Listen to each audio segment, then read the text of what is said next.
The wrong room. The morning light filtered through the floor-to-ceiling windows of Meridian Tower's 55th floor, casting long shadows across the polished marble hallway.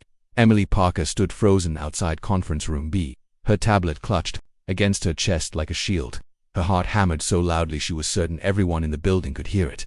3 months, that's how long she had been an intern at Stone Industries.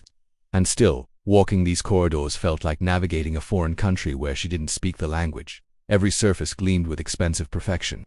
Every person who passed her moved with the confident stride of someone who belonged in this world of power suits and million-dollar deals. Emily checked her tablet for the 3rd time. Conference Room B, 9 a.m. sharp. Junior staff meeting with department heads. She had been specifically invited by her supervisor, Mrs. Chen, who had said it was time for Emily to start observing how senior-level discussions worked, but the opportunity both thrilled and terrified her. Emily had always been the quiet one, the girl who preferred research and data analysis to presentations and networking.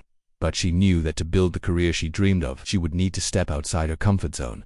She smoothed her navy blue suit jacket with trembling fingers. It was the nicest outfit she owned, purchased from a discount store with money she could barely afford to spend. Next to the designer clothing worn by everyone else in the building, she felt like she was wearing a costume, playing a role she wasn't qualified for. Taking a deep breath, Emily pushed open the heavy glass door. The room that greeted her was not what she expected. Instead of the modest conference room she had imagined for a junior staff meeting, she found herself standing at the entrance of an enormous boardroom. Floor-to-ceiling windows showcased a breathtaking view of the city skyline, where the morning sun turned the distant buildings into golden monuments. Around a massive mahogany table sat 12 men in perfectly tailored suits, their attention focused on documents spread before them. The air hummed with quiet intensity, the kind of focused energy that came with high-stakes decision-making.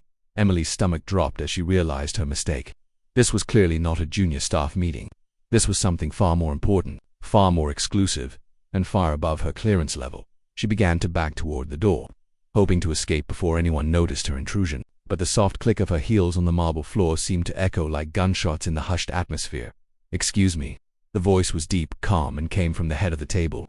Emily's eyes traveled to the speaker and her breath caught in her throat. Alexander Stone himself sat in the chairman's position, his steel blue eyes fixed directly on her.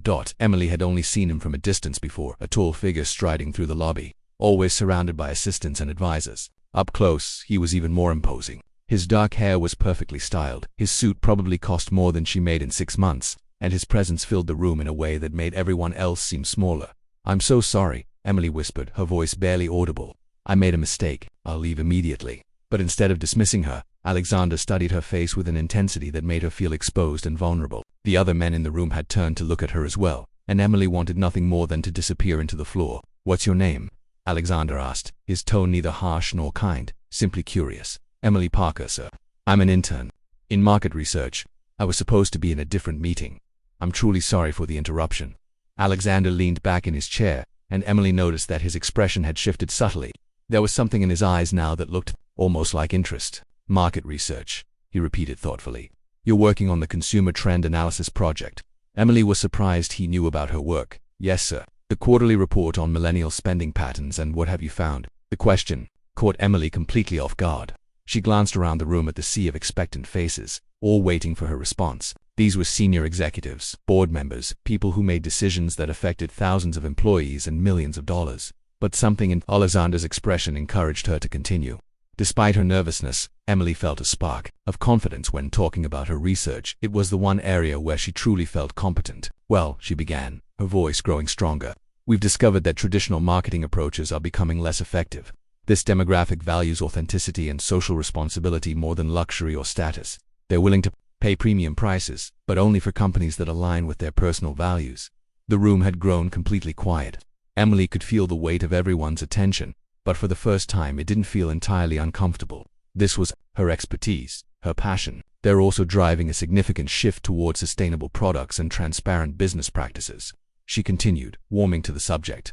"Companies that ignore this trend are losing market share at an accelerating rate." Alexander nodded, slowly, and Emily caught a glimpse of something that looked like approval in his eyes. "That's very insightful.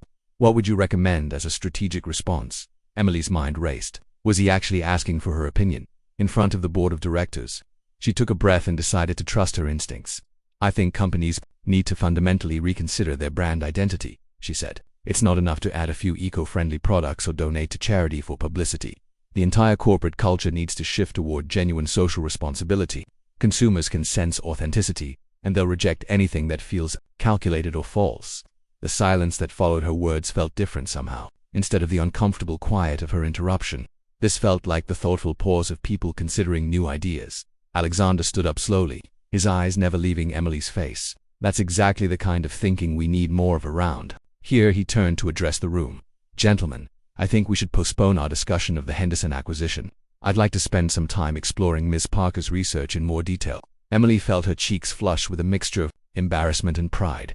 She had stumbled into this room by accident, terrified and convinced she was about to ruin her career. Instead, she had somehow managed to capture the attention of the most powerful man in the company as the meeting transformed around her, with senior executives asking questions about her research and genuinely listening to her responses. Emily realized that sometimes the biggest mistakes could lead to the most unexpected opportunities. And when Alexander Stone smiled at her across that magnificent boardroom with the golden morning light framing his face and the entire city spread out behind him, Emily felt for the first time that maybe she did belong in this world after all.